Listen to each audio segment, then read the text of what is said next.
E dunque Giorgia Biondani per le premiazioni insieme a Leire Casarin, al bronzo la Casarin, all'argento Giorgia Biondani e la vincitrice Erin Page Gallagher. Noi proseguiamo con la premiazione maschile dei 100 stile libero. È stato terzo in medaglia di bronzo in 51,70 Cristian Sperandio, Rana Azzurra.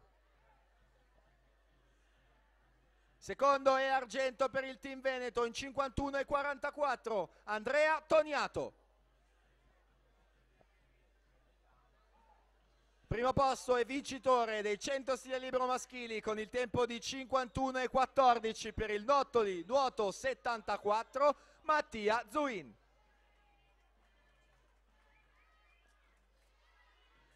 Per la Serie 3 si preparano in 1 Peter Johan Buckley, in 2 Alberto Zanardelli, in 3 Giacomo Salvadego, in 4 Daniele Ortolano, in 5 Alvise Zanon, in 6 Omar Comini, in 7 Enrico Ballarini, in 8 Jacopo Mazzuia.